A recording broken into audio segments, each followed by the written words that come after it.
Okay, we're live.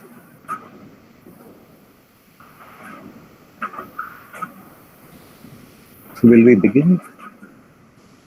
1 minute.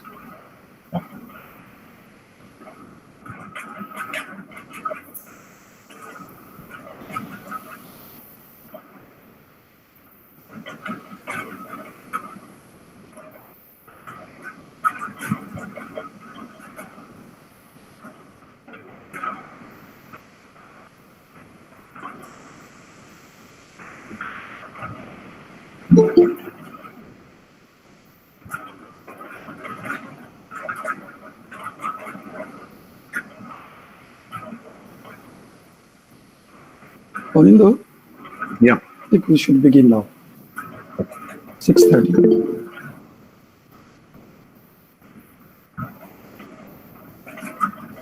A very warm welcome to all of you viewers.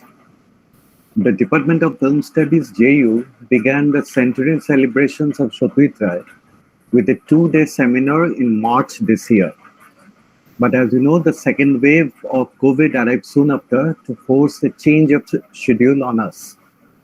We are really happy that we are able to begin the second part of the celebrations following the 2-day seminar, a lecture series. And this lecture series, we are beginning this lecture series with two distinguished speakers, Professors Dudley Andrew and J. Prakash Younger. So it is an honor and privilege to welcome them. Welcome, Professor Andrew and Professor Younger. And now I would request my colleague, Moinak Vishwas, Professor Moinak Vishwas, to introduce the speakers and start the proceedings. Thank you. Moinak, you can take over. Thank you, Onindo. Dudley Andrew does not need an introduction to this audience. We have been reading and teaching his work since the inception of the department. The first group of teachers who joined in 1993 were not trained in the discipline, since there was no program of its kind in India before Jadavpur University launched one. We were self-trained. Among the books of film theory that I had started with as a student of literature were Dudley Andrew's Major Film Theories and Concepts in Film Theory. I discovered his true range of scholarship later. His books are essential reading for students and scholars of film theory and film history all over the world. Among his many areas of expertise, one must mention André Bazin and French cinema especially.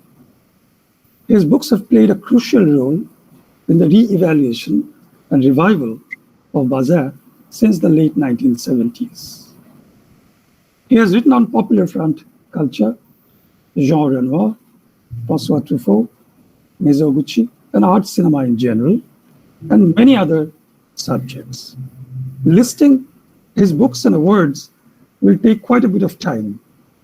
He is R. Selden Rose Professor Emeritus of Comparative Literature and Professor Emeritus of Film Studies at Yale University. Prakash Younger is Associate Professor of Film Studies at Trinity College, Hartford. He has published a book on the 1930s films of Jean Renoir and is currently working on a book that applies the principles of rasa aesthetics to popular Hindi cinema.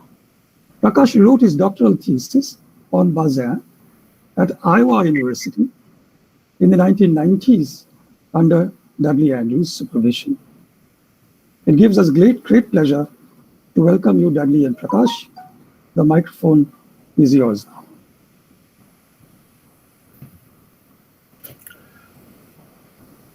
Okay. I guess it's on to me. Thank you very much for the invitation. It's a great honor for Dudley and me to be able to be here and present on this topic.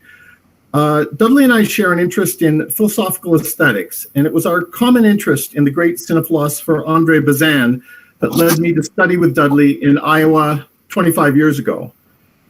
We are enthusiastic to participate in this series because of our admiration for the scholarship of Moinox Biswas and other South Asian scholars, and in recognizing that Satyajit Ray stands at the confluence of Western and South Asian aesthetic networks. So we challenged ourselves to take up his first film and to let it be illuminated by these networks. Dudley will show you a glimpse of how Ray was poised to contribute to the complex narrational competency that brought cinema into its fully modern era, on a par with the novel. I will then offer a reverse shot and examine Pather Panchali not in relation to global film history, but in terms of the ancient and still vital traditions of rasa aesthetics. So over to Dudley. Well, thank you so much for this invitation. As I mentioned in our warm-up, it's been a terrific pleasure to go back to Satyajit Ray and also to connect with the scholars of Calcutta and South Asia generally. I loved the meeting that I attended, and Prakash did as well in March, and I'm really, really honored to participate as we open the second volet of that. And I also want to thank you for indulging such interlopers as us for zooming into your territory, Bengali cinema, from the other side of the globe. But Ray would approve, I'm positive, because he was in tune with both Western and Eastern music and graphic arts and ideas, and right from the outset, he begged to be considered a world filmmaker. Of course, you Bengalis know him more intimately, but you can't possess him entirely, because many of his inspirations and successes are to be found outside of Bengal and outside of India. I have to believe this, since I've always felt close to Ray, yet I've never set foot in India. I come to him then, as I will show, through his affinity with Flaherty and with Renoir and his expressed love of Mizoguchi. I was introduced to all these filmmakers simultaneously at my university in 1963, where I saw Devi first of all, and then right away the Apu trilogy. In my mind, all those filmmakers that I just mentioned belong to a single fellowship of taste and seriousness. While my feeling for Ray has definitely broadened since it's his first films that corresponded to my first experiences of art cinema, and so they remain formative. Then I quickly found Andre Bazin in the late 60s, and he would soon coordinate my understanding of everything, really, but mainly of modernist, humanist world cinema and Ray's position in this tradition. First, Bazin played a brief but genuinely significant role in Ray's rise to international prominence. Just so that, for instance, my university club would be able to show his film in 1963. And second, Ray validated and extended Bazin's view of a modernist style of narration that he claimed had made cinema the equal of the novel, and that grew out of a humanist strain of post-war cinematic modernism forged by Renoir and Flaherty, to whom Bazin linked Ray. Bazin made these remarks before he died in 1958, the year that Ray and Bazin were first mentioned together in the USA. Their names came together in 1958, and my talk launches from the meeting where that came about. In fact, I can give you the date, August 21, 1958, when Satyajit Ray addressed the Robert Flaherty seminar. I was listening to his voice on the audio tapes that I discovered in the Flaherty seminar archives, and all of that brought out the moment just before Bazin's death and Pather Panchali's release in America. Now, seen by an American like me, particularly attached to France, Satyajit Ray looks to me as a filmmaker who was at home in the world. Let me go to a PowerPoint, which I'm going to then use hereafter, praying that this works smoothly for us.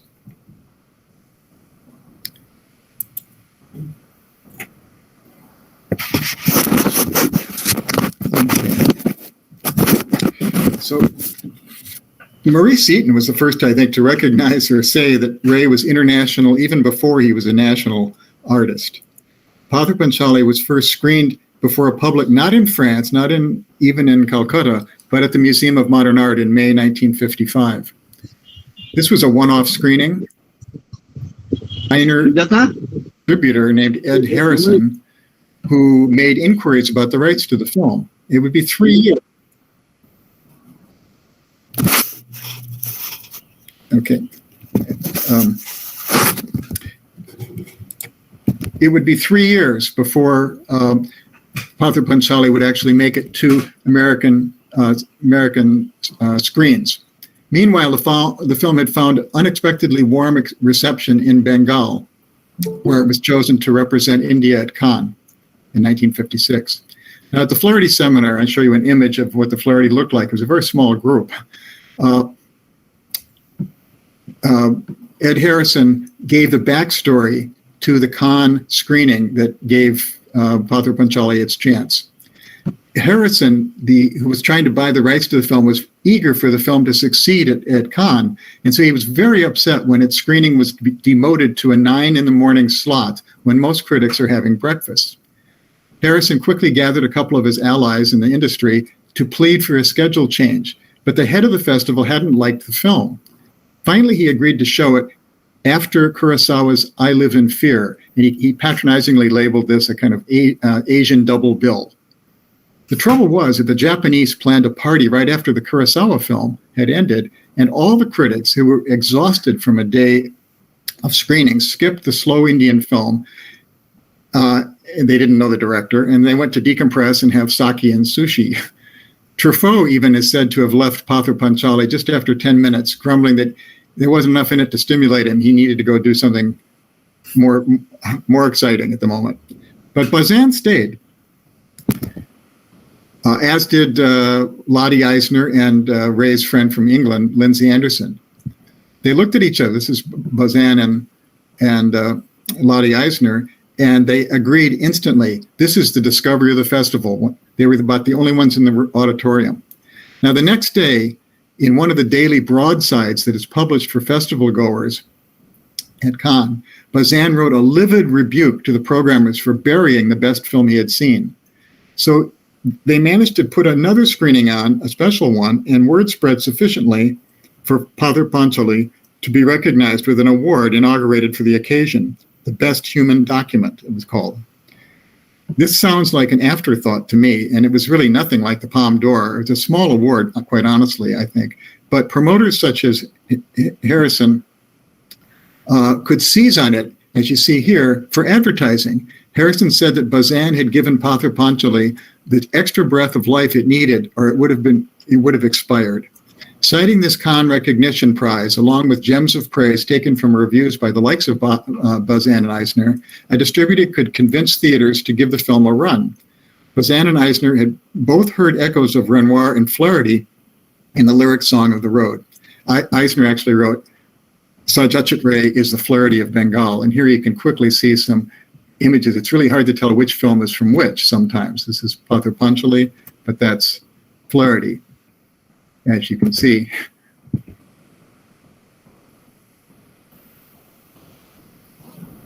Eisner's remark, reprinted in Jonas Mekas' magazine Film Culture, where Eisner actually was on the editorial board, brought Francis Flaherty to arrange a private projection at the Museum of Modern Art. This is from a picture of Francis Flaherty from later on, but this is what she looked like, and she always addressed the Flaherty seminar. She loved the film when she saw it, and she dreamed of bringing Satyajit Ray to a Flaherty seminar. There had only been 3 of those seminars at the point. They still go on. Aspiring filmmakers and film critics gathered there to watch and talk about new films, and particularly documentaries. Anyway, Ray eagerly agreed to the invitation if his way could be paid, but they had no money. It was a tiny little festival. But they appealed to America's ambassador to India, with whom Francis Flaherty was acquainted, because by sheer happenstance, he lived in the tiny town of Dummerston, Vermont, where Flaherty had lived and died, and where the Flaherty seminars took place for years. It's a town of a couple of hundred people, but the Indian ambassador was living there, as was Francis Flaherty. So he arranged everything perfectly, and late in summer 1958, he accommodated Ray's schedule, the date of the Flaherty seminar, and Ed Harrison's opening of the film at the Fifth Avenue Playhouse in New York, where Satyajit Ray was able to present it himself. Now, during his few weeks on the East Coast, Ray met a skeptical Hollywood director, one of our favorites, the caustic Billy Wilder, Here's what Wilder said to him. "So, your film won a prize at Cannes. I guess you're an artist. Me, I'm just a commercial man myself, and I like it that way." Actually, Ray did speak of himself as a film artist from a country, India, where there were actually few that claimed that epithet. Renoir was his explicit model, the first film artist he had ever met, he said. And yet in his Flaherty seminar, Ray seemed to be a commercial man, more ready to discuss finances and technique than artistic and humanistic dimensions of his Apu trilogy. I've listened to his lecture there. He gave two of them, actually. Maybe it's because his distributor, Harrison, was sitting beside him and young filmmakers were around the table, but he focused on a lot on the economizing things that he went through in shooting the film. He spoke about needing to change his camera 4 times.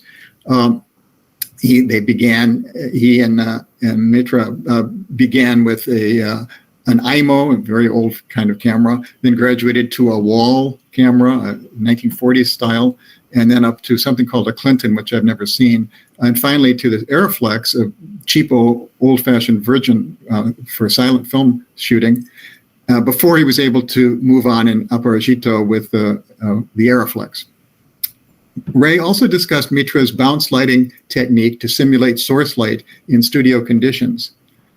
More revealing still, Mitra didn't want to switch back from plus X to Tri-X until the film Aparajito. Much faster, Tri-X would have served Pather Panchali much better because it would have lengthened the days of the shooting schedule as the sun disappeared, saving time, money, and maybe benefiting momentum and continuity. In any case, Ray candidly confessed to the Flaherty seminar that Pather Panchali suffers in its first half from the effects of technical limitations during shooting, and he wished he could amend certain scenes. He would have wanted to add music to overcome certain sound difficulties. He would have redone a few tracking shots because he eliminated a number of them since the terrain was so bumpy. Anyway, the second half of the film, he said he would touch nothing. It was just the way he wanted it to be. He spoke of the need for using long takes and first takes to minimize the number of setups because he was proud of his quite amazing 4-to-1 ratio. He needed to bring the film in at around $20,000 of the time, US dollars at the time, which was a standard, as I understand it, for any film in Bengal to be amortized at the local box office.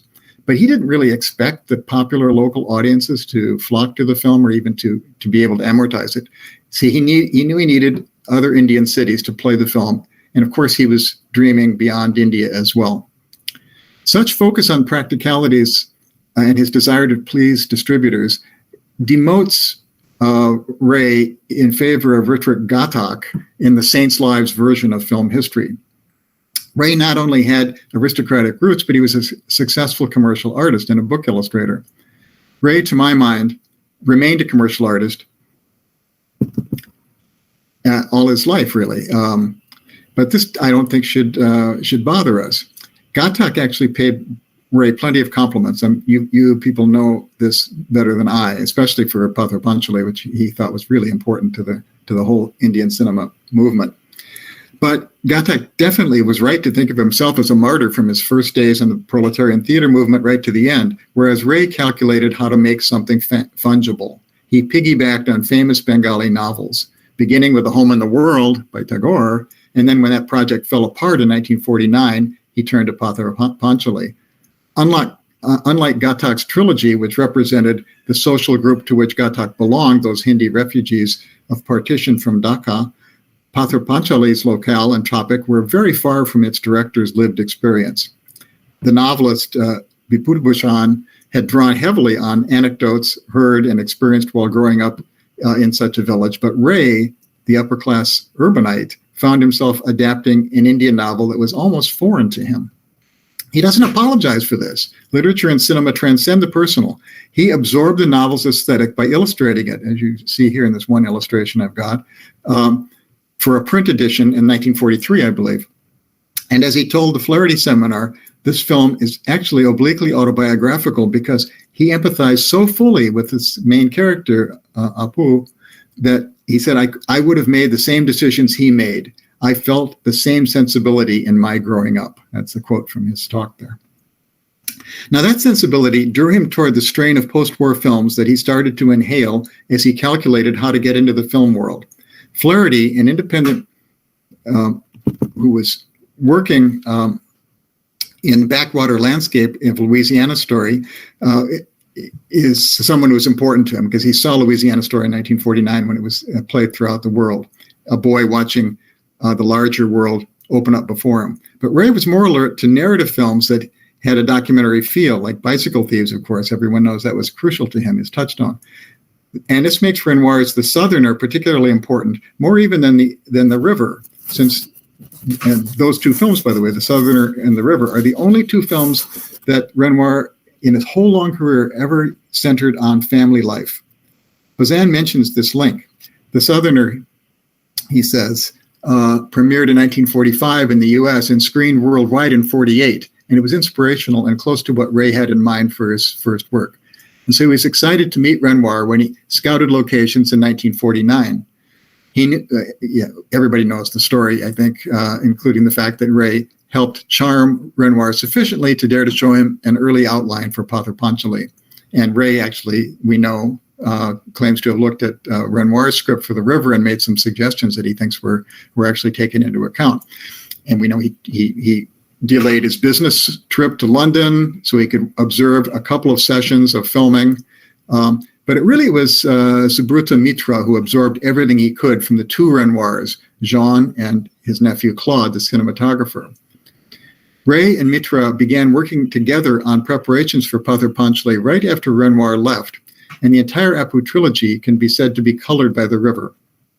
Mitra had seen Claude Renoir take documentary shots of the Ganges and the bustle along its shores while waiting for a sound blimp to arrive from England.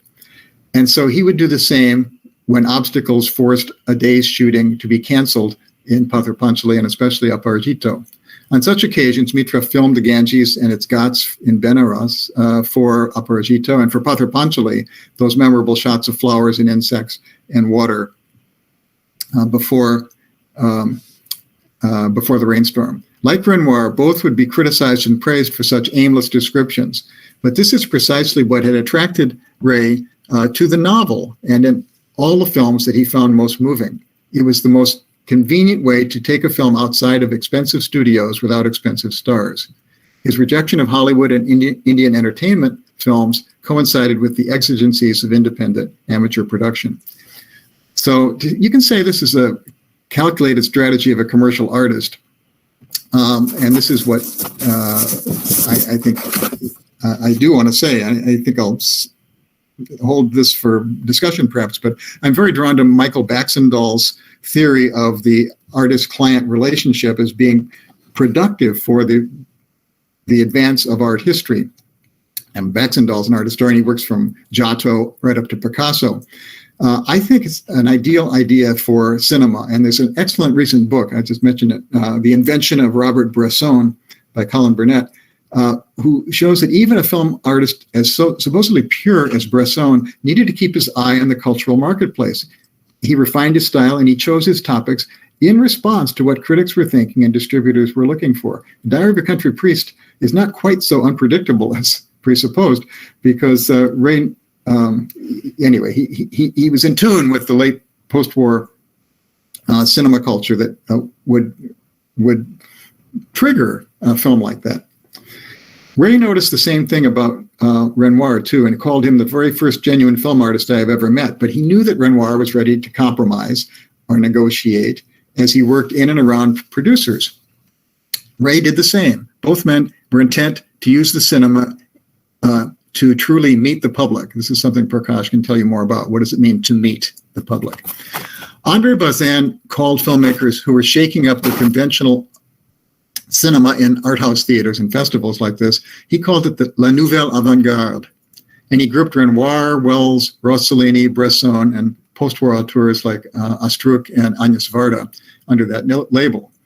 They were expanding cinema's stylistic arsenal by experimenting not with form, which earlier film artists had done in the 20s, let's say, but by coming up with styles that were capable of taking on complex subjects in the world outside of the studio system.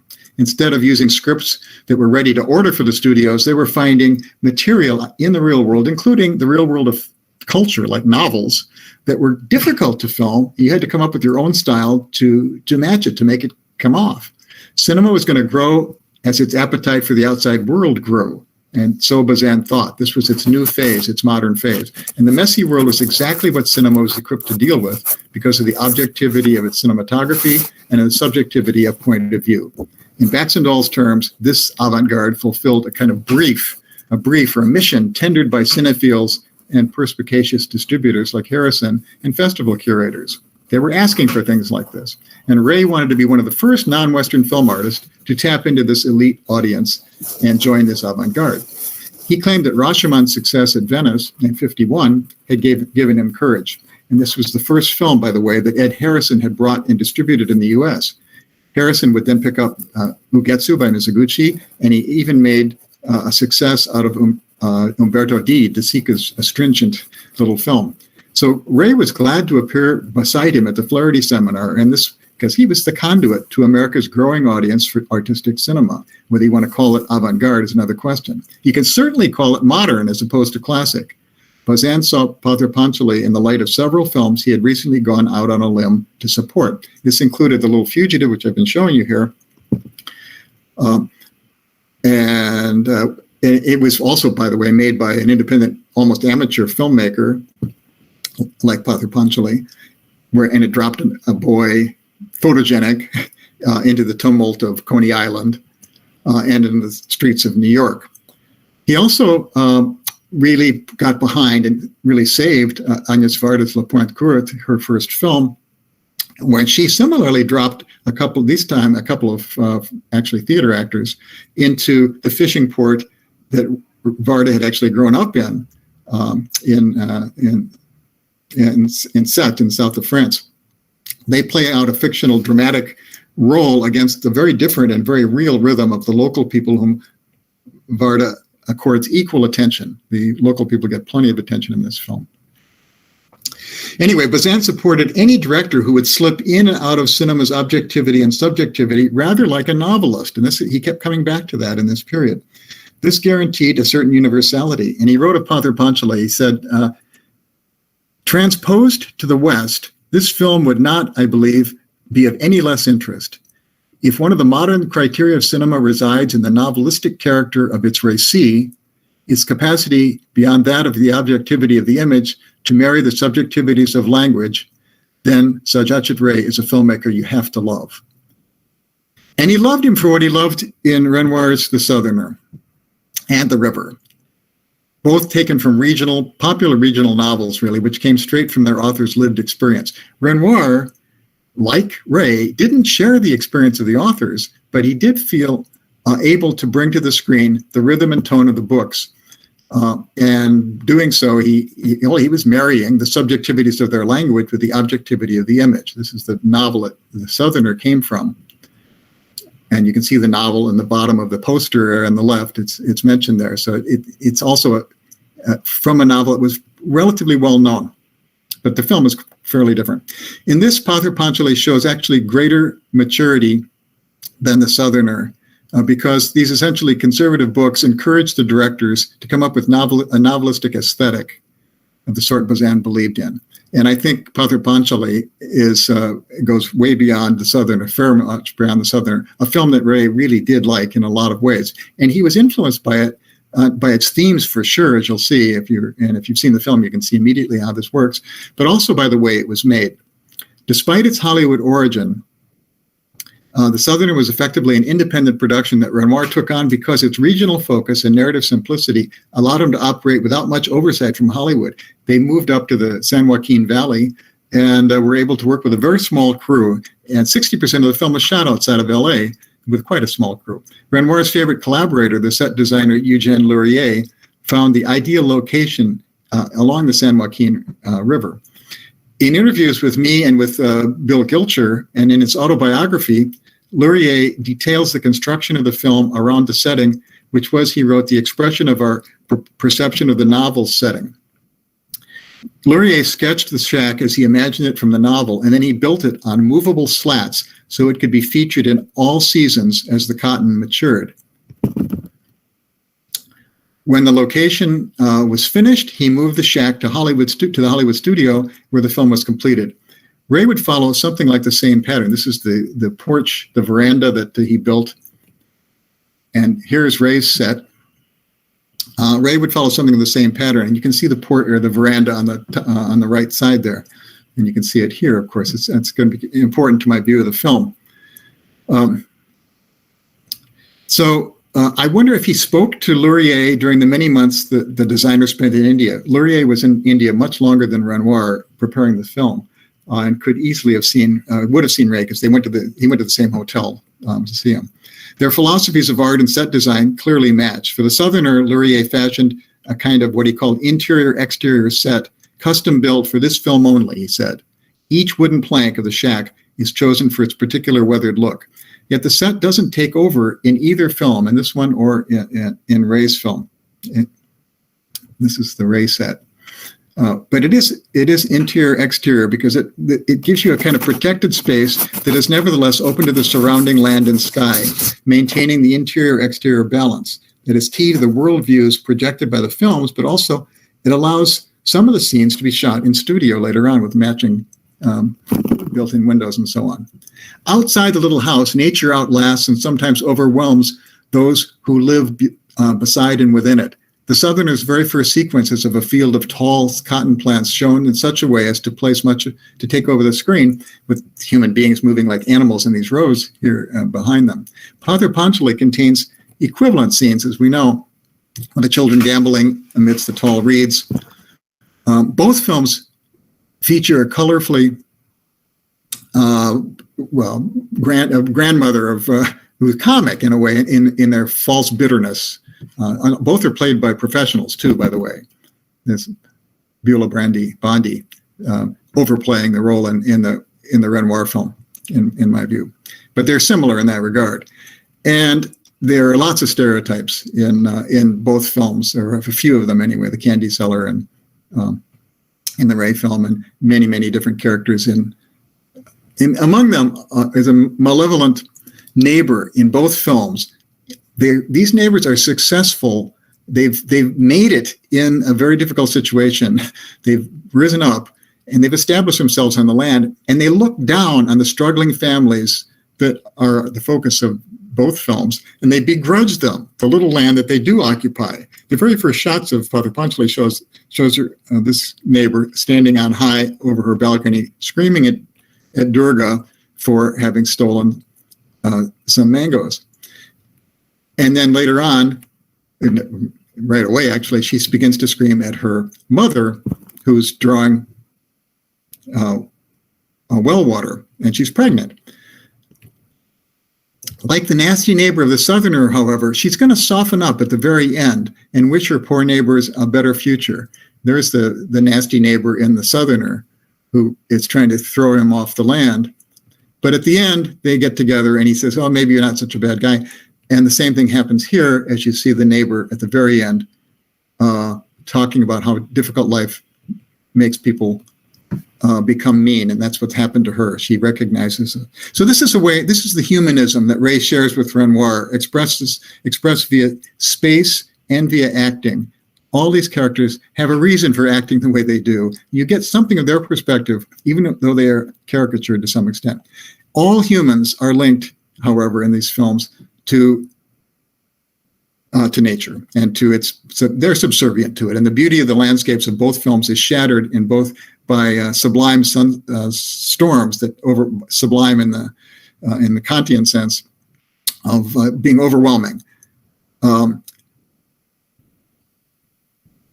You can see the wrecked homes, and here in the Southerner, the lightning and the farm ruins everything. Also, illness comes to tear up the families from inside, with Durga losing her life to a fever and little Jat barely surviving a spring fever in the last minute. These families and these films don't give up. They move forward on a moving carpet of light that changes with the time of day and with the seasons. Renoir, or his producers, inserted a calendar intermittently to mark the 4 seasons of the Southerner, and also to provide an emblem for the film's pictorial tradition. There's some graphics on the right that you can see there, where the kids are even pretending to paint like or draw like the images and the calendars. Ray also brought to life a pictorial tradition, his own, really. This is the shot from his own illustration, really, of Pather Panchali, the novel. So nostalgia is inherent in such imagery, and they put both films under the spell of memory. The Southerner actually purports to be told by cousin Tim, who abandoned the village for city life. Just like the river, by the way, is being told from the distant point of view of the grown-up Harriet character. It's not clear, however, whose consciousness memorializes the characters' episodes and framed views of the village in Pather Panchali.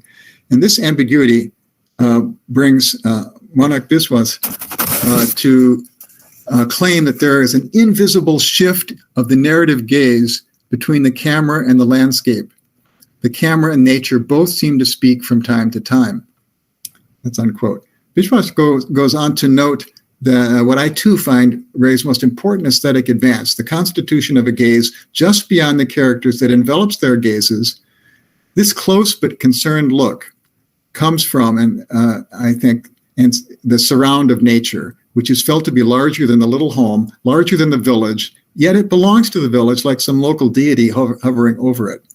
This nearly ineffable effect is most clearly felt in the long domestic scenes on the veranda in the evening, when all the characters get a chance to show what concerns them, while the camera, like nature, envelops them.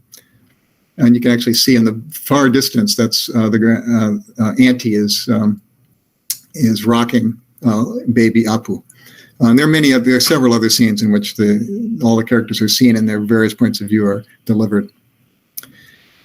Now, in a wonderful article on the Southerner written while Renoir was in Calcutta, Jacques Rivette pointed to the porch, the veranda or porch, as the center of social and natural exchange. What he called, and I'm quoting now from Jacques Rivette, the leitmotif of the porch, those few wooden steps, the peristyle of the domestic temple, where one comes to sit side by side at the intersection of house and field.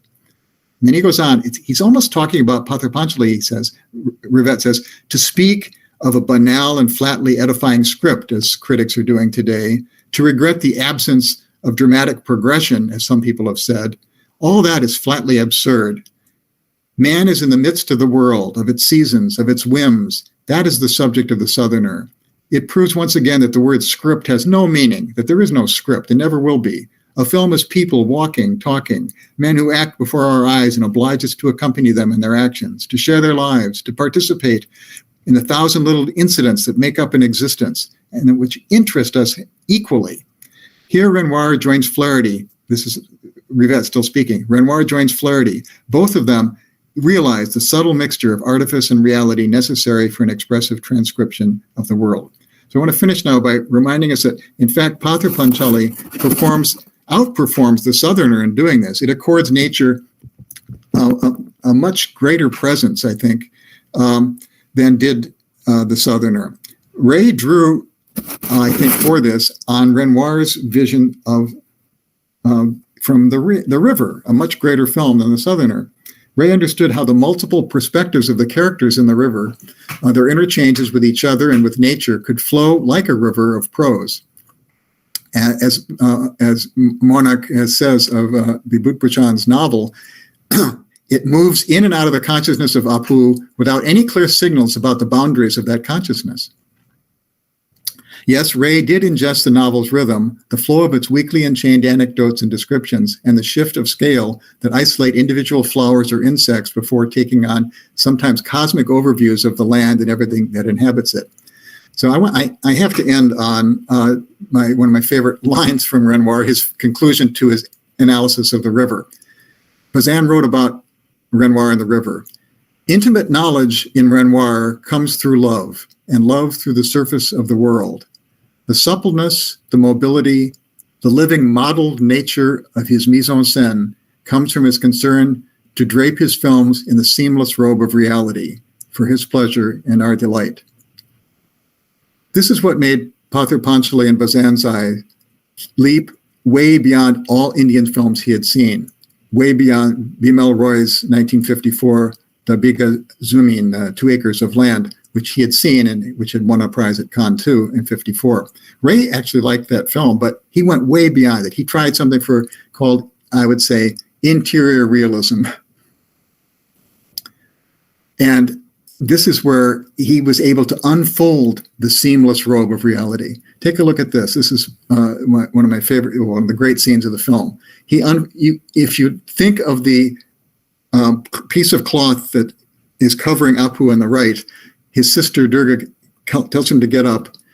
She breaks open the seamless robe, and out pops the eye of the character. This is the birth, really, under the young Apu in the story.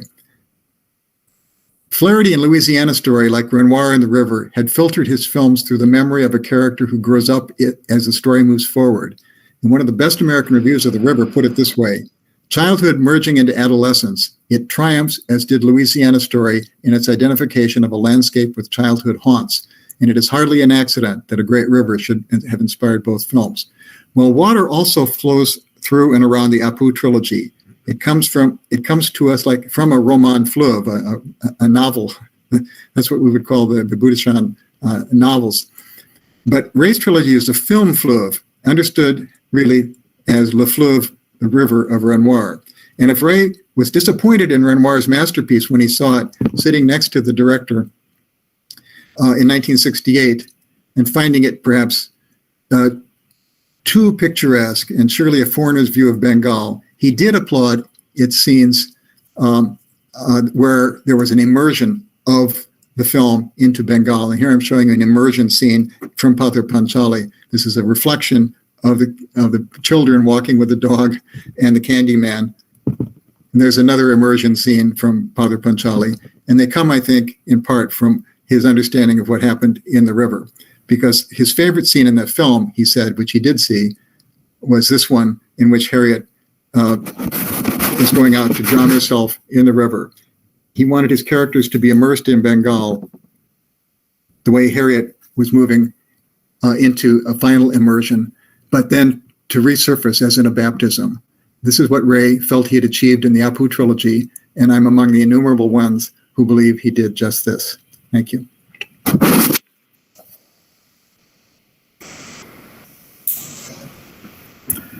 Thank you, Ravi. We should take the questions and comments after Prakash finishes his part. So Prakash. Okay. Yes. Okay. Ready to go. Thank you. Let me get my screen shared.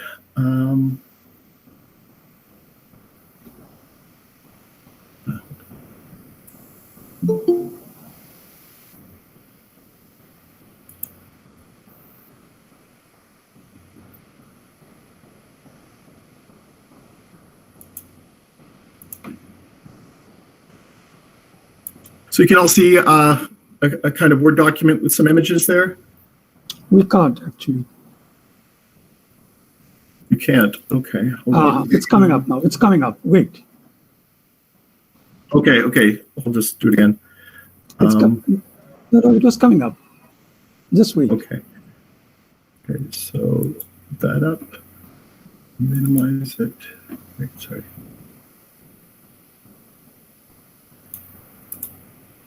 And then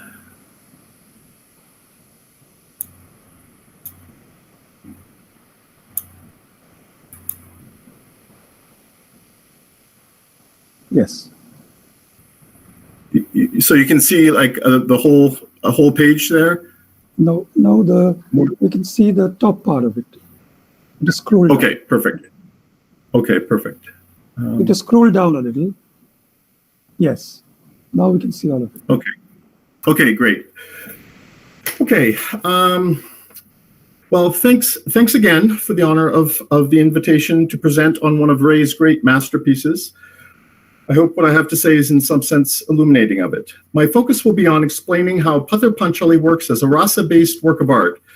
And though I will not attempt to justify my reasons for using this approach now, I will be happy to address that topic afterwards. Before getting into details, it is worth stating my sense of the big picture context. That in addition to its status as a standalone work of art, the film can also be seen to function as the alap of the three-film trilogy, one that explores the theme of dukkha, suffering and sorrow, as this comes to light in the rasa-based dialectic between our initial understanding of karuna rasa, understood as a spectrum running from affection to compassion, and the harsh dharmic realities that transform and deepen our understanding of it, a central theme of Indian art that is common to Ray, Ghatak, and Tagore.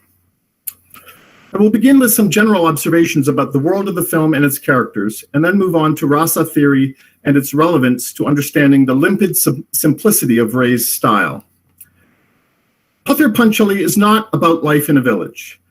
The film is about life in a village as subjectively experienced by the 5 members of a poor Brahmin family: a mother, Sarbajaya, a father, Harihar, daughter, Durga, son, Apu, and dependent relation, Tisi or auntie, who reside on the spatial and socio-economic margins of that village. The inner life of these 5 characters is defined by the tension between only 2 sets of concerns: their own needs for food, shelter, affection, and recognition, and their limited awareness of the needs of others. In this regard, the opening sequence of the film presents the characters of Durga, Sarbajaya, and Auntie in ways that will remain definitive, typical of each one for the rest of the film.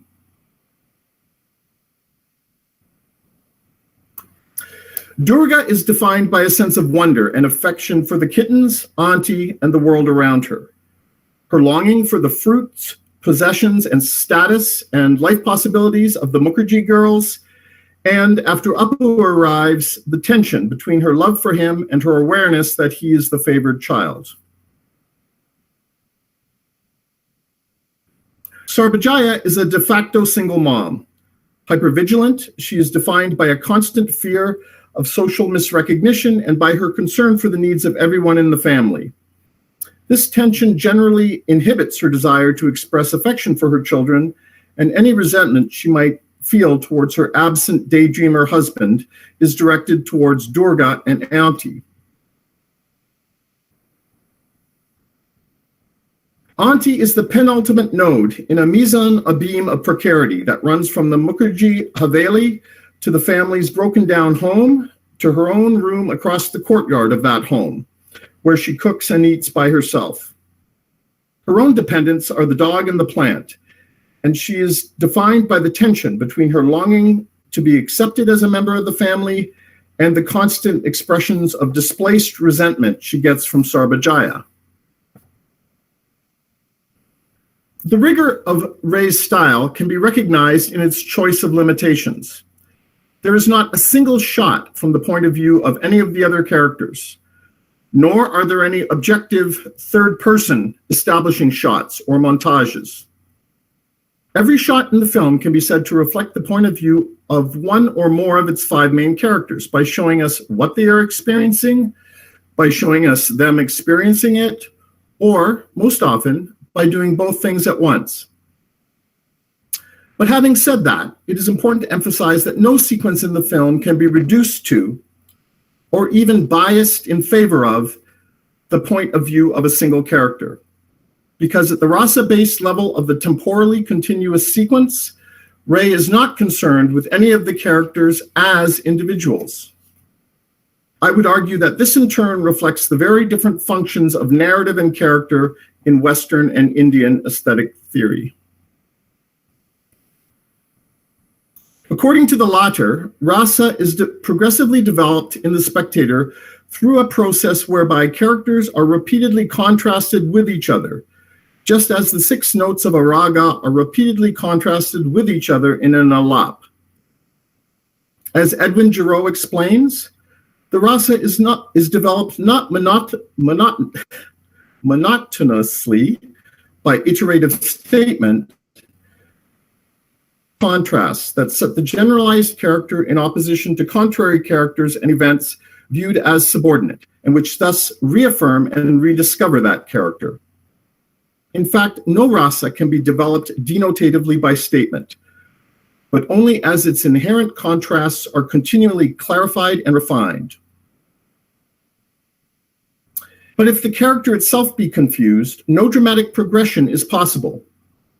It is in this sense that absence of change in fundamental character is a crucial feature.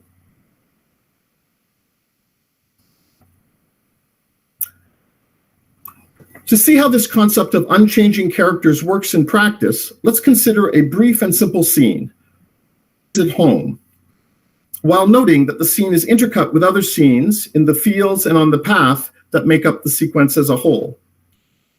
As we consider it, we should note that throughout the scene, there is not a single instance of darshanic eye contact or reciprocated dialogue between the two characters.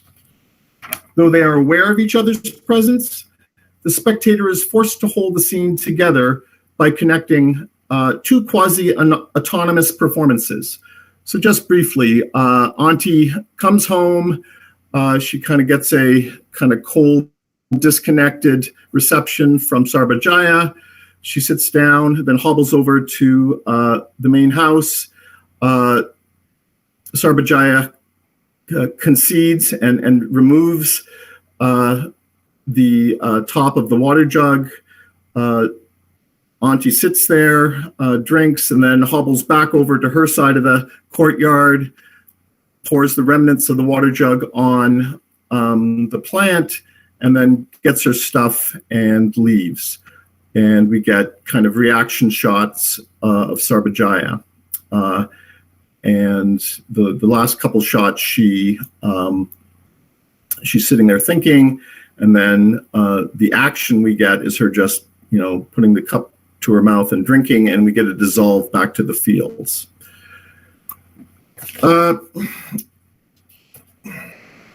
To start to understand the concept of unchanging characters, we might begin by considering two possible options as to what we might expect or want to happen in the scene, and bring that to bear on Sarbajaya's expression in the final image of her.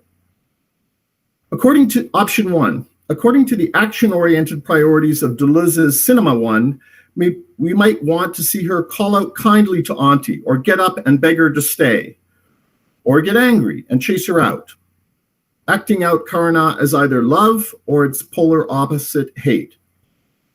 Option two, according to the thought-oriented priorities of Deleuze's Cinema 2, we might want her intransigent, ambiguous expression to change into one that expresses Karuna either as love or as its polar opposite, hate, which we would then understand as the endpoint of an inferred narrative of thought. But as the thought experiment of considering these two options should make clear, doing either would totally destroy the film, burst the bubble of its entire aesthetic system. We can now hopefully use the results of this experiment to ask, is Karuna in this scene? Where is rasa located or manifest, if not in the actions or expressions of the characters?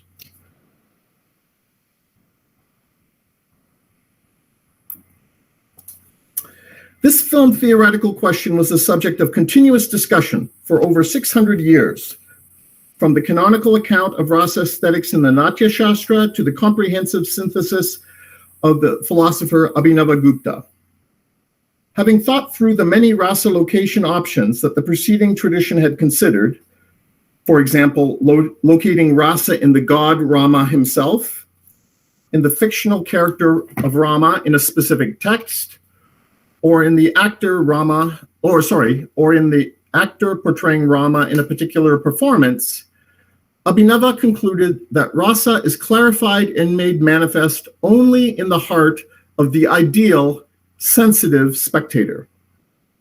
This conception of spectatorship, as outlined in the Natya Shastra's core analogy of eating a well-prepared work of art plate of food, involves a process of engaging sensitively, selectively, and equitably with everything placed before you in a given work of art. This is a core paragraph from the Natya Shastra. Rasa is the cumulative result of vibhava, stimulus, anubhava, involuntary reaction, and vyabhikari, voluntary reaction.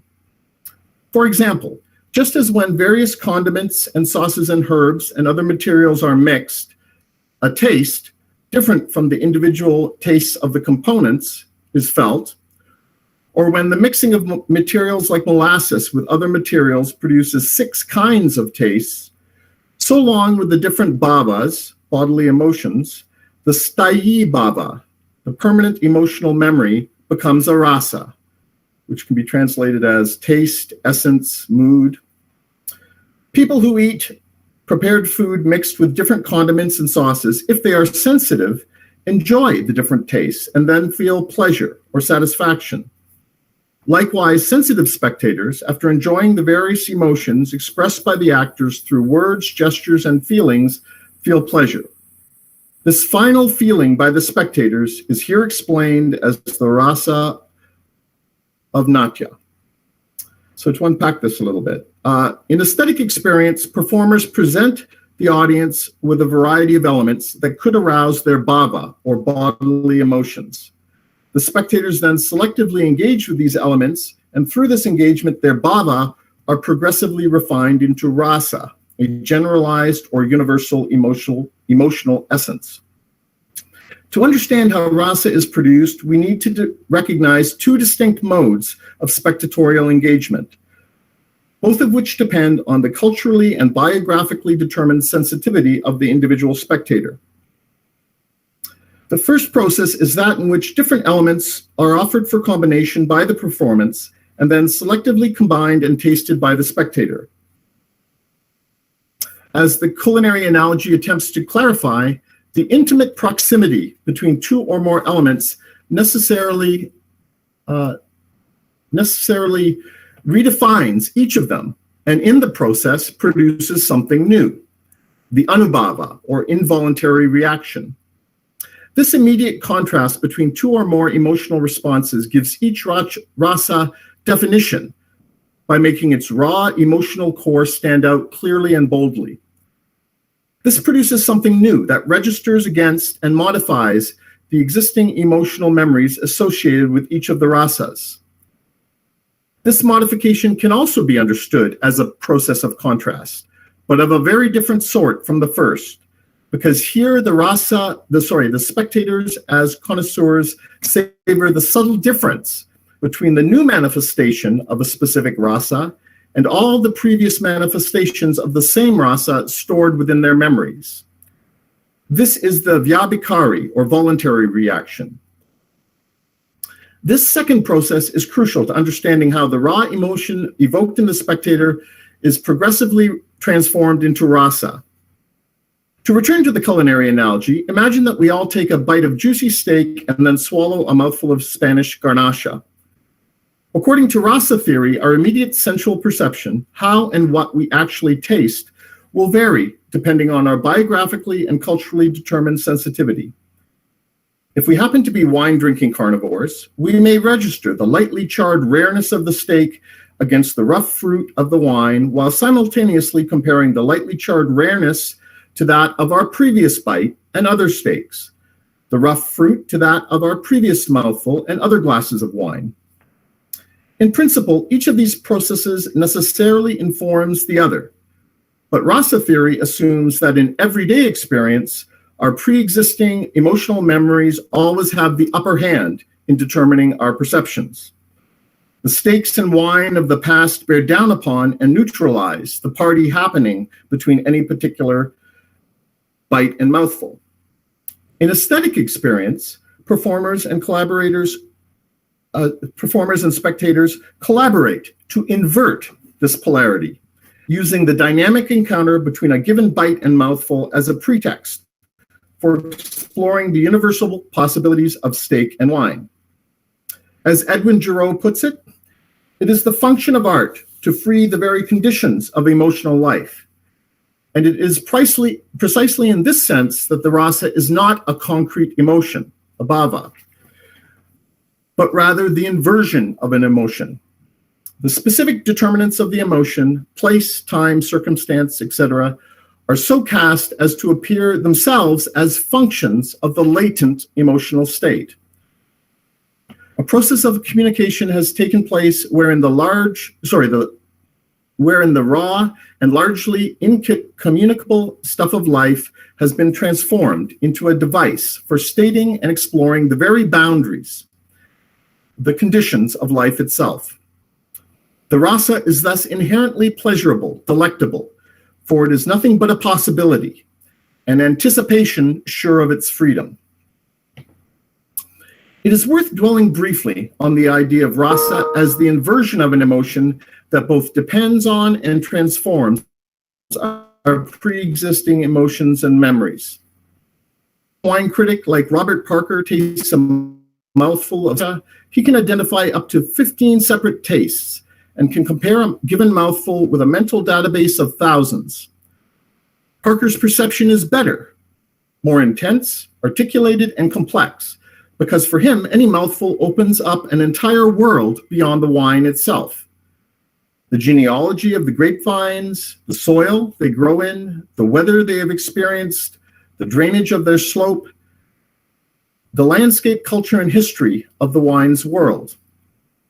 He suddenly finds himself standing in the rain with a Sardinian peasant and a dog, and the Proust-level smell of the wet dog becomes a new taste to add to his database. The moment of tasting thus initiates a centrifugal dynamic that creates a new world, a world that has been subtly but undeniably inverted and refreshed by the difference the wet dog makes. Returning to the scene and the characters in question, let's start by noting three things. Firstly, that Auntie and Sarbajaya, unchanging as they are infinitely more complex than wine, steak, tomatoes, or apples, and that their ongoing contrast or interface engages bodily responses and memories that are largely unconscious. Secondly, that in light of the first point, issues of moral judgment, point of view, and identification are necessarily suspended.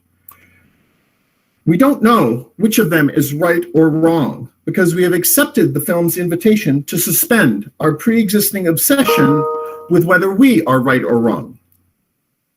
As the literary theorist A.K. Ramanujan has explained, the moral valences of characters in any rasa-based text are inherently unstable. We experience them in an oscillating flux in which the default hero Rama can suddenly become the villain, and the default villain Ravana can suddenly become the hero. The third and final thing to note is that the contrast between Auntie and Sarbajaya does not generate a spiral inward to their psychological depths, but one that proceeds outward from our own psychology to reaffirm a world that includes all the other characters: the plant, the dog, the absent father, Apu, and Durga. Moving briefly from character to style, we should note that even to discuss the sequence in these hierarchical character-based terms is to do a gross injustice to the limpid simplicity of Ray's style, which holds everything within a shot, a scene, a sequence, and the film as a whole in a delicate and equitable balance. The choiceless awareness that is a necessary precondition for the rasa-oriented spectator's liberty of engagement, their freedom to be grabbed by whatever grabs them. As Bazin explains, this is the only path to an experience of transcendence. It's a quote from Bazin. The aesthetic qualities of photography are to be sought in its power to lay bare the realities. It is not for me to separate off in the complex fabric of the objective world. Here, a reflection on a damp sidewalk. There, the gesture of a child. Only the impassive lens, stripping its object of all those ways of seeing it, those piled up preconceptions, that spiritual dust and grime with which my eyes have covered it, is able to present it in all its virginal purity to my attention and consequently to my love. By the power of photography, the natural image of a world that we neither see nor know, nature at last does more than imitate art. She imitates the artist. The resonance with the style of the film should be evident when I say that the core metaphor the rasa tradition uses to describe the unifying principle of a successful performance is of a drop of water, a limpid microcosmic world that reflects the cosmos, the infinity of time and space, on its outer surface.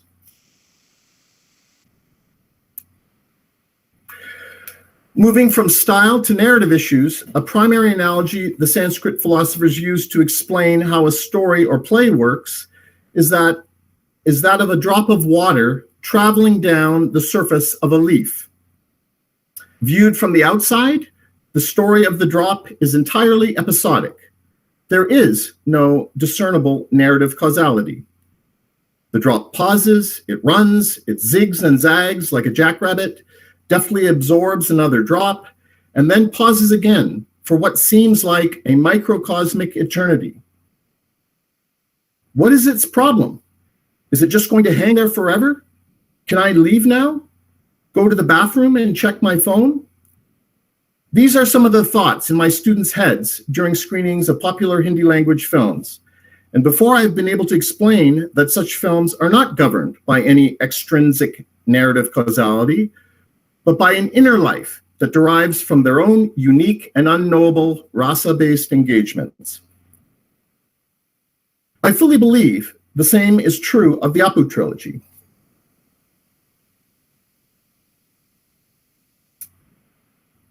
In closing, this is entitled The Preconditions for Transcendence.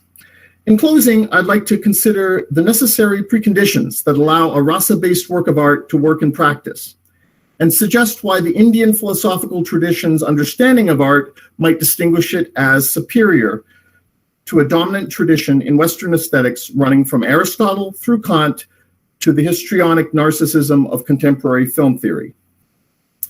As the performance theorist Richard Schechner has explained, many of the core values of Western aesthetic theory were first outlined in Aristotle's Poetics: judgment, distance, objective coherence, originality, and realism.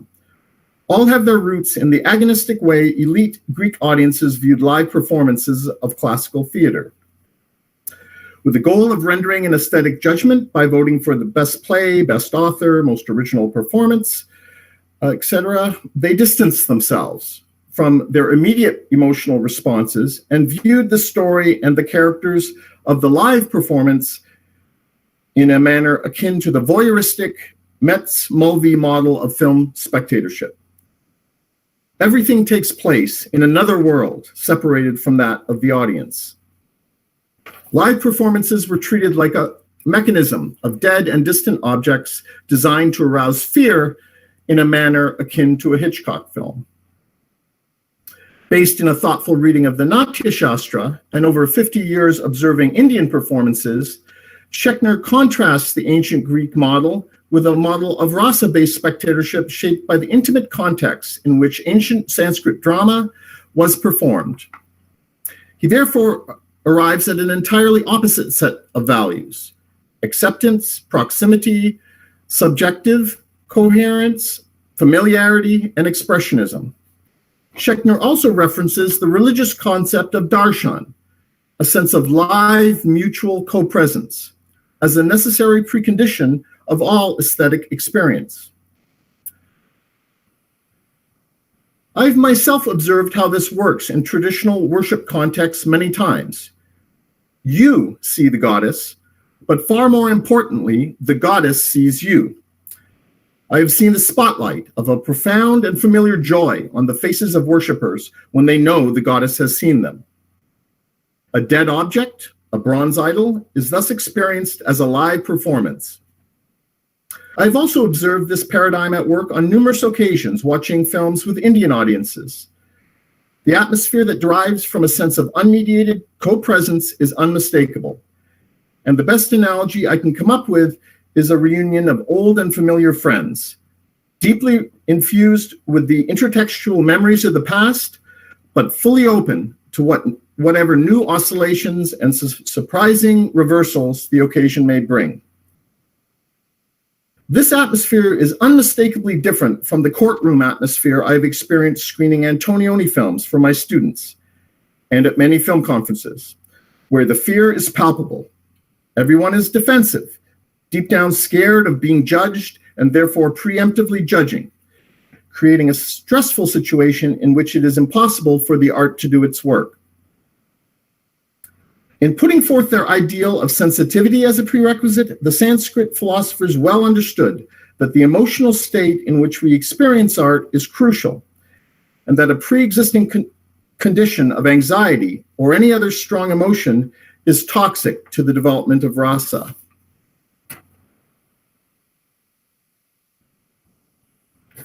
The Natya Shastra's analogy of a warm and welcoming dinner party should not be archaic and dead for us if we truly want to experience transcendence through art.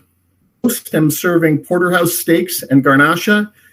It's because I've been thinking of you, what you might enjoy. And I'm still here right now, watching you as you eat my steak and drink my wine. On your end, all that is required is that you accept my offering graciously and remain aware of my existence as you partake of it. Don't be scared. Just treat me as a living human being, dead and gone, but alive in the delicious offerings I created, in having been an artist who wanted to make a lasting difference. Thanks.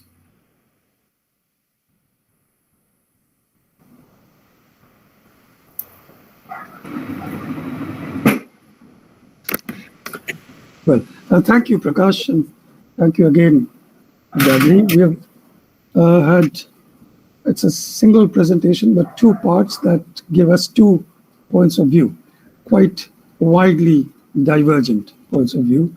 The first part tried to situate Ray and his film, Pathachali, in a really wide international network of exchanges, collaborations, influence, conversations, and so on.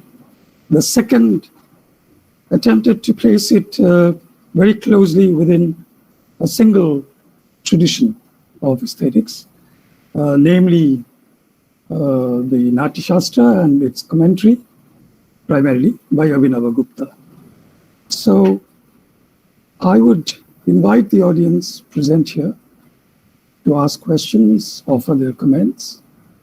We have about 20-25 minutes. Please raise your hand or Orijit Mondal. শোনা যাচ্ছে?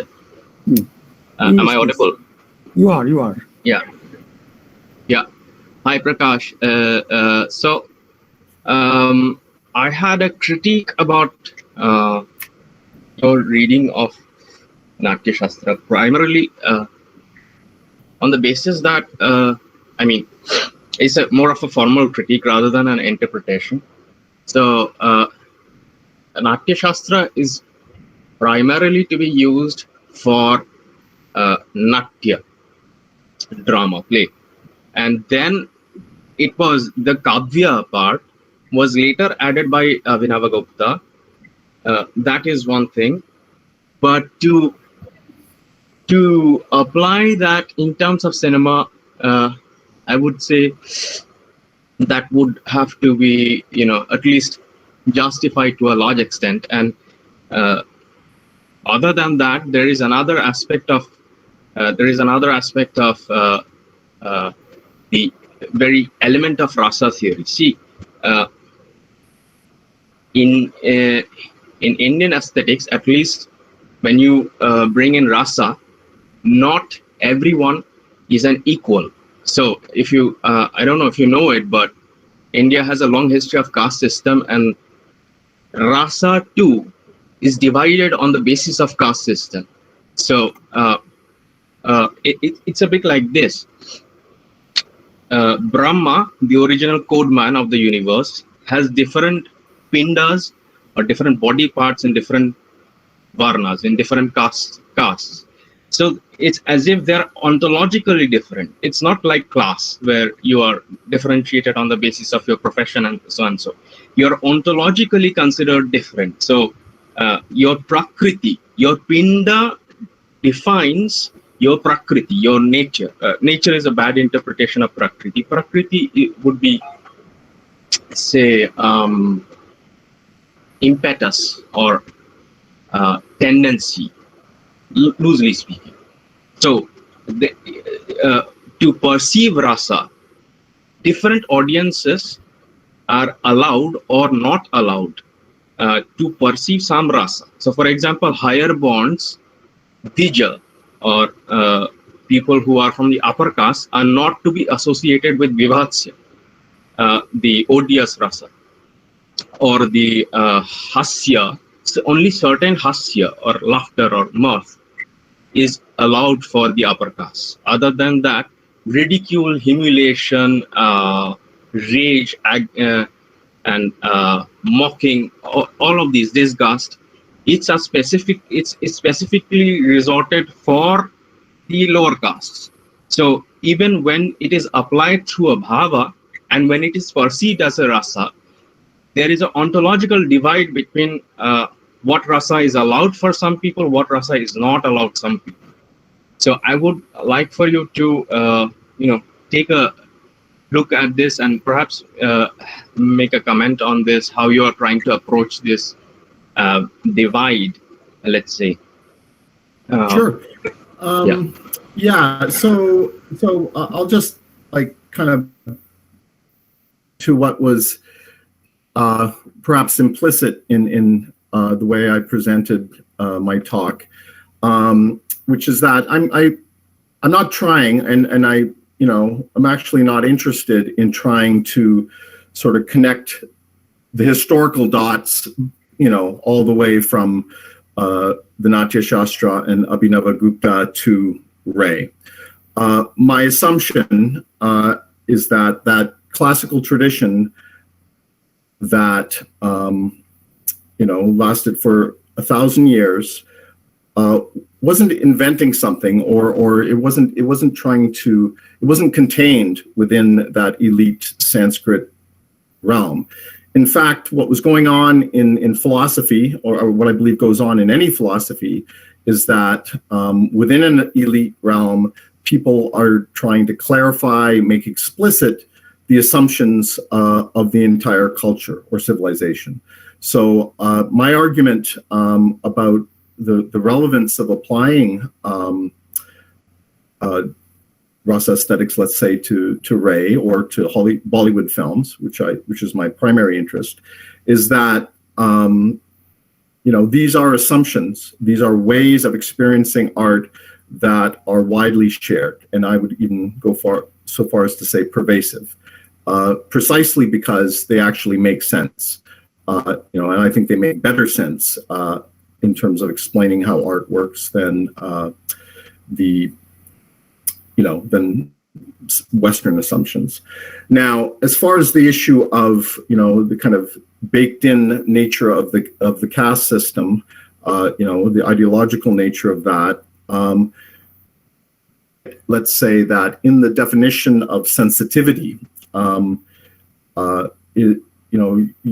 expressed in the Natya Shastra, there is some assumption that only elite, upper caste, refined people are capable of experiencing art.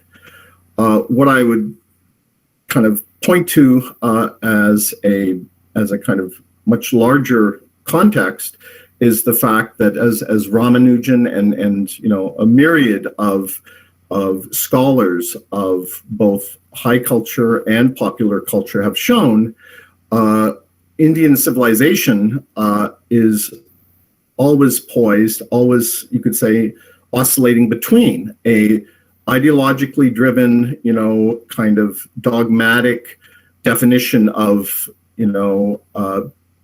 reiteration, let's say, of kind of caste priorities as natural, with their inversion, with, let's say, Dalit versions of the Ramayana or South Indian versions of the Ramayana, where Ravana is the good guy and Rama is the bad guy.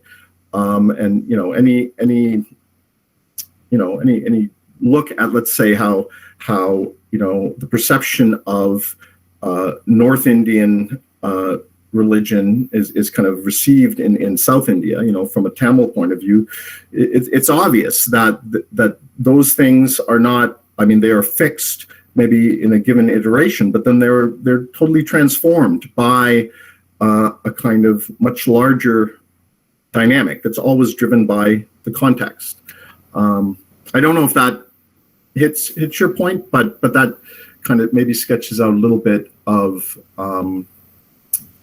why I view rasa as applicable to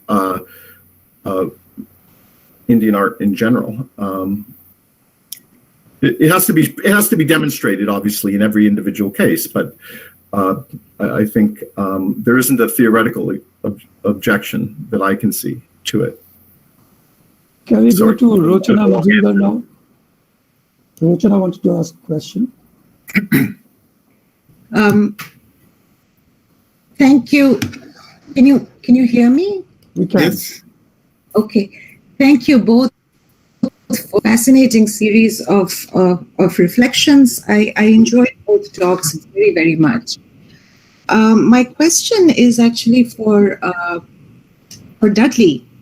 Dudley, I found it fascinating together the novel, films, the cultural marketplace. I can't remember if that was your expression or if you were quoting Baxendale, but in any case, you brought it together, the cultural marketplace, and of meet the public. And this conjunction, if I was able to follow you correctly, this conjunction also produces the formation of what you said by the nouvelle avant-garde, who was not experimenting with form but with style. You said that this was that cinema would grow as its interest in the material, and this growth of interest in some ways was mapped by the engagement with the novel. Now I know that, and you invoked him. You've worked on him, and you invoked him in today's Ray's contemporary Ritik Ghotok. And I would love to hear you reflect on how the novel mediates his relationship to the cultural marketplace. He also, certainly for the early works, Bari Theke Paliye, Meghera Katara, and Ojantrik, works that were out in the literary marketplace, perhaps not as well known as the ones that Ray was adapting, but in any case, this was a new vector that you gave us between these two individuals. So that's the question, but really a brilliant set of talks. Thank you both. Well, you listened very closely. You're right on target for what I was trying to say, and I threw in the Ghotok because that's how I've started to re-engage with Bengali cinema in the last couple of years, looking at his films first, and then at Ray's films, thanks to the invitation for this particular year that it brought us. So I am really fascinated with Ghotak's work, and I know it much less, and I certainly know its culture much less. Ray is pretty easy for me to deal with. I may get him wrong because I know there's lots of local nuance to what he's doing, surely, but he's also engaging filmmakers that I know well, and I know the ones that he likes, and I can see how he's working. Ghotak is different. He, as we know, he didn't want to leave South Asia, and although he certainly had a very wide world culture personally, his films don't always or seldom reflect that. More important, I think, is that Ray worked as a book publisher. He was working for a book publisher. I expect he was more literate in terms of reading novels and Ghotak's formation, as we all know, came through the theater. And the relationship of the theater to the novel is very complicated for me because I'm dealing with Bazin here, and in the same way that he's writing about the importance of the novel, which he thinks is the most related art to cinema, he's also writing these huge essays on theater and cinema, and he's going to a lot of plays and taking account of them.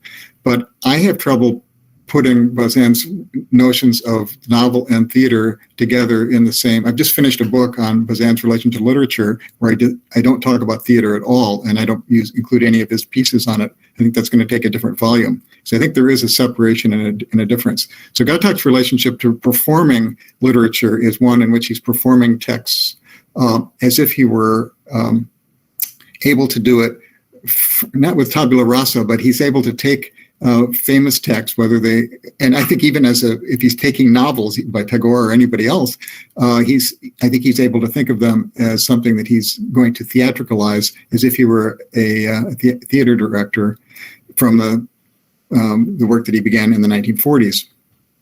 So, I mean, that's why his relationship to literature is more, I would say, performative and less representational would be the way I would put it. And Ray is far more representing a situation through novelistic style, I would say, writing one kind of style on top of the novelistic style of another. That's how I would start to go at it, and we need to talk about specific cases. But I don't know if that, I'd love to hear your response to that, and maybe we could develop a.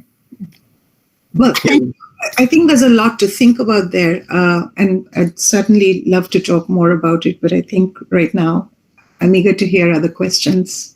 Thank you, Dudley. Thank you, Rochana and Dudley. Anybody has a question or? Hi, this is Jiwei. Go ahead. Thanks, Dudley and Prakasha, for this two fascinating talk. I have a question for Dudley. Very specifically, I wanted you to maybe elaborate a little bit. You mentioned the phrase novelistic aesthetic, and you talked a lot about subjectivity and objectivity and how the film, kind of bring these two together. Can you say a little bit more? Why do you use the word or the phrase novelistic aesthetic? Thank you for that. It goes right to the heart of I've just finished this book, as I mentioned, where I gather all of Bazin's writings on literature that I could find in adaptation. And he starts to use that term a great deal. He talks about cinematographic écriture, cinematographic writing. And by that he means a way of stylistically developing a way of representing the world that brings subjectivity into an objective description or a situation.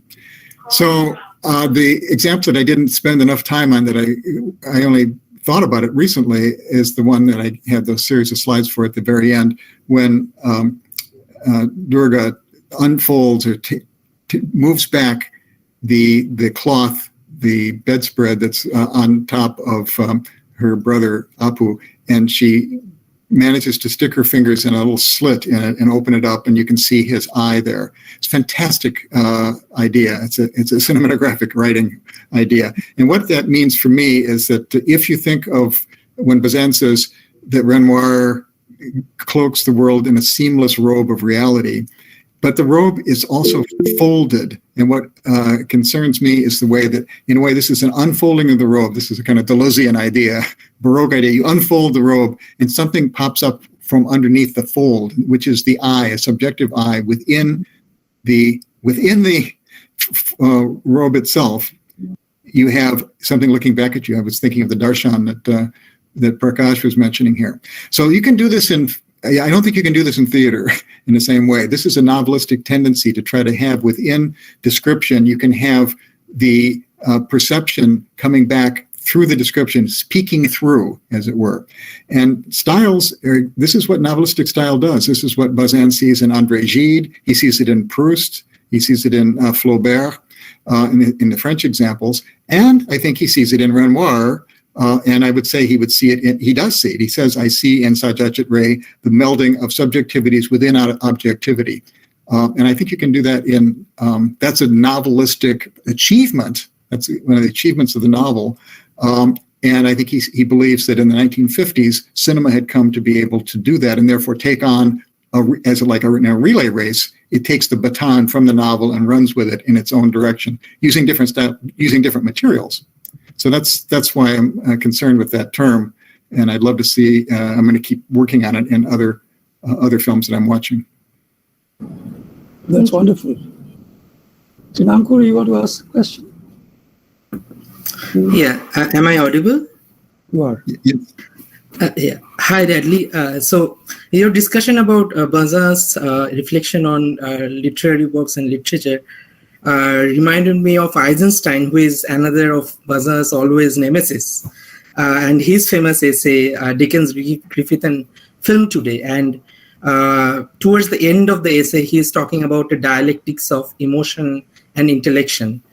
And given that Ghatak's, propensity for dialectical relationship between image and sound, and his interest in the Eisensteinian montage, if there is a way to think through this binary of Ray Ghatak, through the old binary of Baza Eisenstein, now channeled through this idea of novelistic approach or a literary or a cinematographic writing approach, through these two particular, let's say, ideational processes. One, of course, was what you were describing, and one, of course, Eisenstein's famous essay on. Oh, what a wonderful program for a seminar. Someone should do this. Ray Ghatak, Bazin, Eisenstein. I think things could come together. Ray, we know, was completely taken with Ivan the Terrible, though I'm not sure that Ivan the Terrible is the film that you would choose to try to lay out what Eisenstein thought about literary precedents. We usually think of his earlier works, and his essay on literature and cinema and the film today really is more interested in looking at bits of sentences as a clash with each other to produce images beyond them as a kind of proto-montage. We remember how he does that with Dickens and other examples. I would say that, yeah, Ghatak is definitely more interested in clashes and in presentational form. And I'd have to ask Prakash how he would see the question of the notion of the equality, that the spectator is supposed to be looking out at looking on the work of art where everything is equal. I definitely feel that in the Patra Panchali, and I think Prakash's talk wins me over as far as that goes. But I don't sense it nearly so much in especially Ghatak's later films, where he's often, I think, more stridently showing you things that need to be observed so that you can see their relationship to the next thing. But that's not completely true. I mean, I think I've got a much more nuanced sense of Ghatak, especially in some of in his trilogy, that would make this to be a very fertile way to think about both directors, to see. And I should also mention that it's a bit of a misunderstanding of Bazin to say that he needs to be opposed to Eisenstein. He has, I now have read all of his writings, and they're all available now in French, and he's got a lot of good things to say about Eisenstein, a lot of them. And I think he does feel that there are some interrelations that could be performed there. But so I'm doing nothing more than saying that these polls do make sense, but when you start talking about the individual cases of these four intellectually towering figures, Ray, Ghatak, Eisenstein, and Bazin, I think there's a lot of interplay that would nuance them in any given situation. Thank you. Thank you so much. Anyone has a question?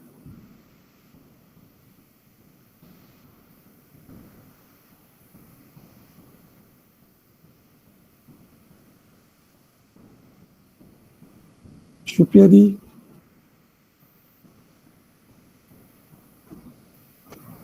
Adrian? I don't think Adrian can hear us.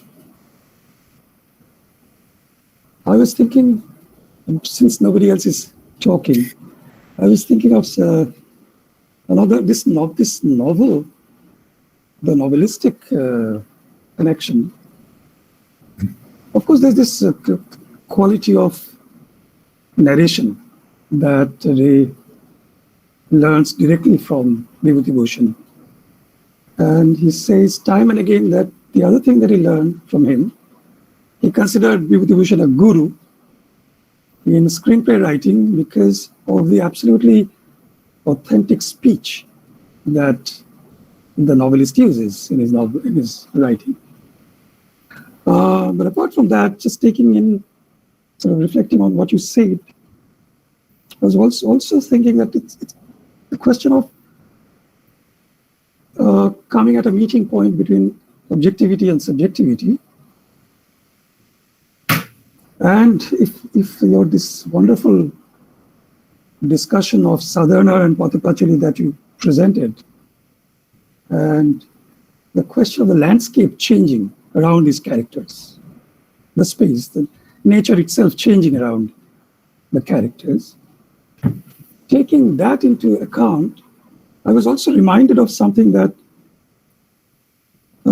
one notices in the relationship between Ray and Vibhuti Bhushan Bandyopadhyay. He adapted the two novels, Pathipachali and Aparajita, in the Apu trilogy. Then he went back to Vibhuti Bhushan in 1972 for Distant Thunder, for a film, a color film, about the devastating Bengal famine of 1943. And Ray was heavily criticized at home for that. Why was it in color? Why wasn't there enough, why wasn't hunger presented in a more direct way? Why wasn't an angry response to starvation being, sort of presented and so on? Because 72, 73, these were angry decades, let's put it that way. Everywhere else, but also in Bengal and some other parts of India. But all these films, the Apu trilogy and Distant Thunder, which came out in 73, you notice this interesting kind of we might call it adaptation also, of a particular theme in Vibhuti Bhushan, which is the close juxtaposition of scarcity, want, and abundance. On the one hand, you have unrelieved scarcity, hunger, lack of things, and this constantly there's also personal bereavement, that kind of emptiness, if you like. Apu Sangsar, for example, the third part of the trilogy, out of the death of his wife, if you think of that long passage with Apu. So that is always kind of accompanied by a sense of an abundant nature. Landscape is full. It's always bountiful. It's always, sort of, earth is plentiful, and so it's kind of, and there's a whispering presence of nature around these characters. Thinking, I was reminded of, I'm not asking you to answer any question, I'm just kind of adding to your observations. If you let me start briefly, I would say that Bazin, in his review of Pathipachali, I don't think he was the first to do it, but he talks about this as a roman fleuve, a novel that flows, a flowing novel in relationship. I don't know if that word is, I don't know if that word is used, roman fleuve, with the Pathipachali, with the Vibhuti Bhushan novels or not, but he compares it to Jean-Christophe.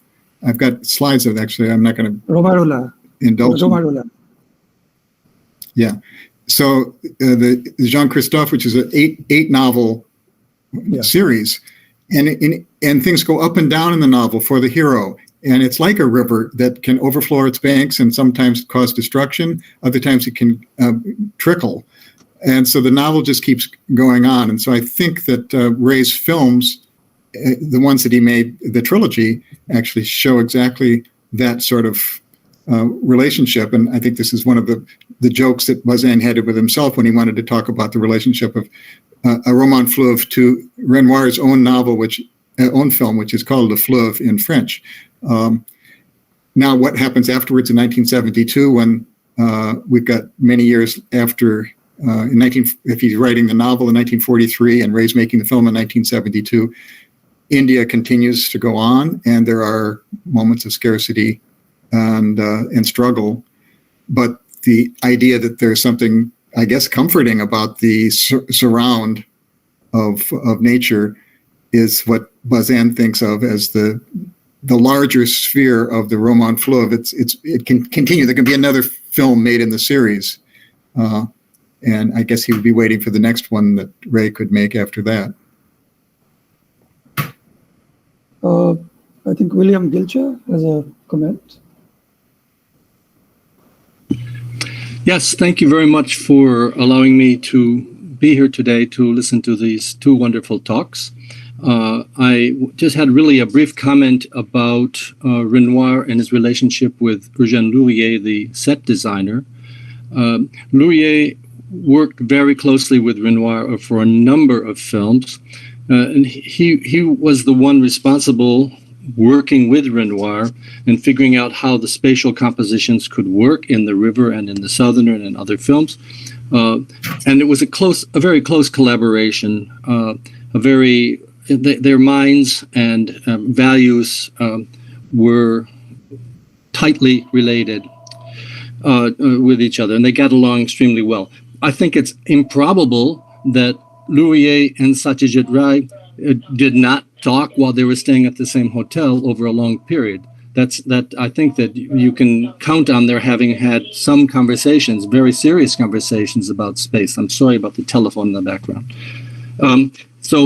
But Lourier went on to become a director himself, and he was very interested in visual effects. He did kind of things that would be science fiction when he did not have someone like Renoir to work with. In other words, their minds interlocked on things like how do we use the spaces of the Southerner, or how do we use the balustrades in the river to make a division between the house and nature and the river in the background. Those were things which were jointly produced in the minds and imaginations of these two great artists. So I think that when Lourier went off by himself and he became really a person very interested in form. I'm not saying his films are bad. I'm just saying they're more, well, they're not great films, in my opinion, but they lose the emotional development that Renoir brought to it, the feeling for humanity that Renoir brought to it, to the work. I think that's it's really just a comment. It's not a question.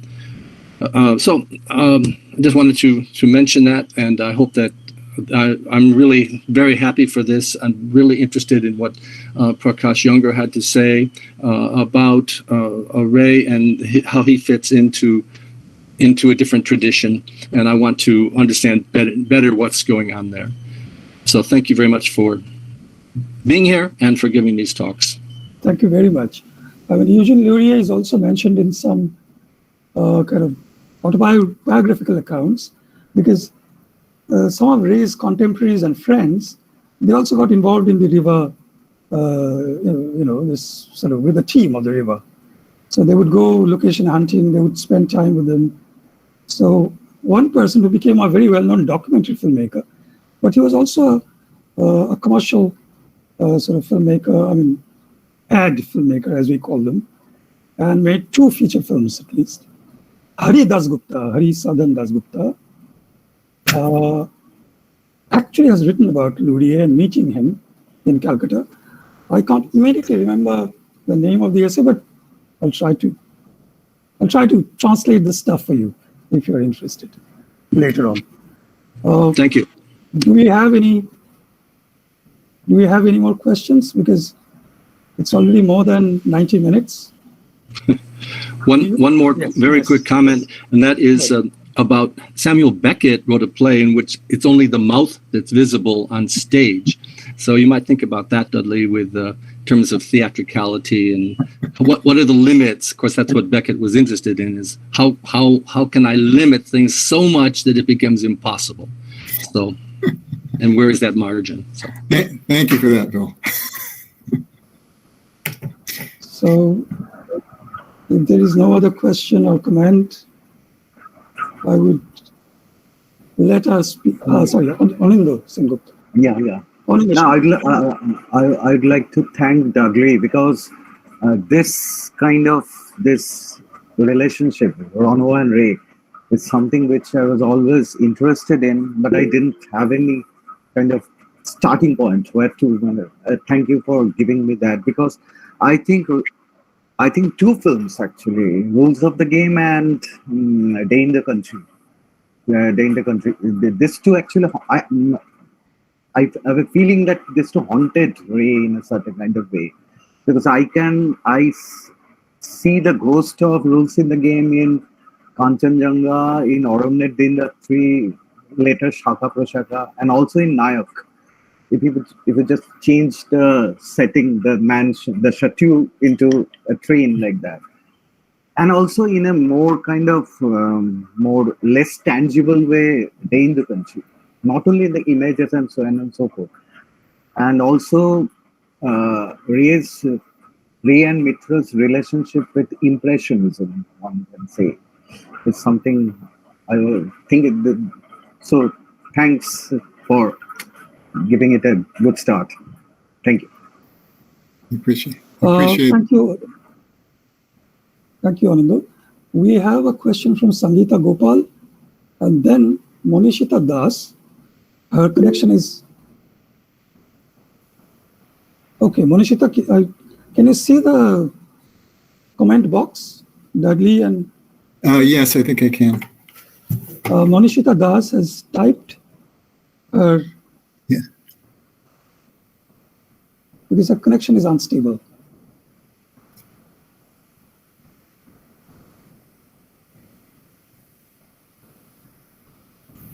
Actually, can you hear me now? Yes. Yeah, sorry. Sorry. I thank you for two wonderful talks. And my comments, actually, it's not a question. I realized there were typos in what I had typed in the comment box. I was just going to say that your talk, Professor Andrew, and Moinagda's comment made me think of what Ray had often said about the influence that Vibhuti-Bhushan's writing had on his approach to cinema, and his comments about Vibhuti-Bhushan's use of details to evoke, that he found very cinematic, use of visual detail to evoke an entire world and the character's place in it. So I just wanted to kind of bring that up, in addition to the dialogue, to Vibhuti-Bhushan's approach to dialogue. Yes, but the question of detail is fascinating here, because a detail needs to be seen from a point of view unless it's being pointed out by an overriding narrator that is foregrounding it. And that's, I think, the strength of Prakash's way of looking at the film, and maybe it's what you were getting at in Vibhuti-Bhushan's writing, is that the details just seem to emerge within a wider frame that that it's up to the spectator in a way to put these together. This actually is the subject of Jiwei Shao, who's this is a subject of a book that she's got coming out called Telling Details. I've learned a lot from that, where the individual detail is either coordinated with other details or is filtered through a consciousness that lets it evoke a larger world. And what's complicated about Prakash's talk, and what the last comment just mentioned about Rules of the Game, is that there is no single overriding point of view. You've got to be seeing these details from as filtered through multiple points of view, and in Prakash's 5 different points of view around a single scene, and no one coordinates all of them, and yet there is a feeling that there is a surround that within which the detail plays. And I guess that's what you mean by the notion of the word world. Thank you. Sangeeta? I'm sorry, I think Monishita is still speaking, maybe. Sorry, I was just going to ask you for the title of the book that you mentioned, Telling Details? Jiwei, are you on camera? Jiwei.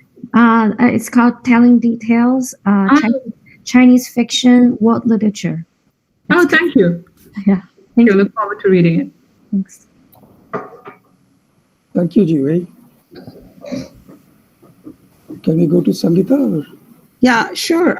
Thank you. Thanks to both of you for, as has been said before, two really fascinating talks that had very interesting kind of points of intersection in terms of thinking about a kind of democratic space, right?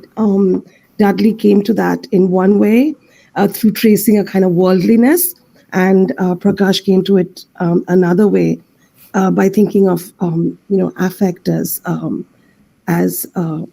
that evenness. But that's just my appreciation of the two talks and what I heard. I just wanted to make a brief comment, and this is for Dudley. One of the James Ivory once made a very interesting comment. When I guess he was in India, kind of exploring his very early documentaries, and then eventually what would become his big collaboration with Merchant and Jabwala. And it kind of raises all sorts of interesting questions around the idea of collaboration, independent filmmaking, and the culture of commerce, or what you mentioned. But one comment that he made that I found really interesting is someone asked him, like, did he come looking for Ray because he'd seen Renoir? And he said, I went looking for Renoir because I had seen Ray. I just wanted to kind of mention that to you because I thought you'd get a kick out of it. I hope you can see me visibly getting a kick out of it. That's amazing. Thank you very much. Yeah, great. Yeah, thank you. I have to take my child to school, so I'm on the West Coast and it's just coming up upon 8, so I'll excuse myself. It was a wonderful way to start my day. Thank you. Thank you. Thanks for coming. Thanks for coming. If no one else has a comment or a question, in that case, we would like to thank our speakers profusely for giving us the time and these two very thought-provoking presentations, and also others, the guests who joined us today. And there are more who have joined us on YouTube broadcast, because Google Meet has a limited number of, sort of allows a limited number of people. And also Dr. Ghosh, particularly for taking care of the technical aspect of live broadcasting and designing the poster and so on. Once again, thank you, Dudley, and thank you, Prakash. We would like to read these papers in print when they come out, or if you decide to share them with us. That would be very helpful for us, for our students, colleagues, everybody.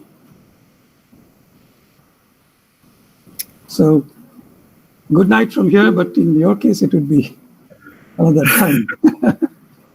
Well, thanks again. I really enjoyed this whole thing, and it's a great honor, and to just to be in contact with everybody this way.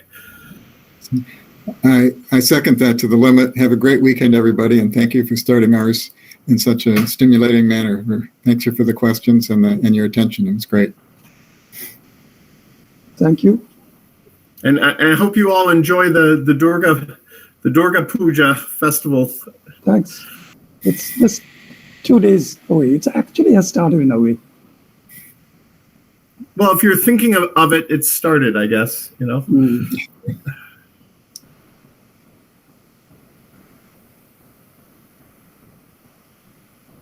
Okay, bye. Bye-bye. I'll let you log out first.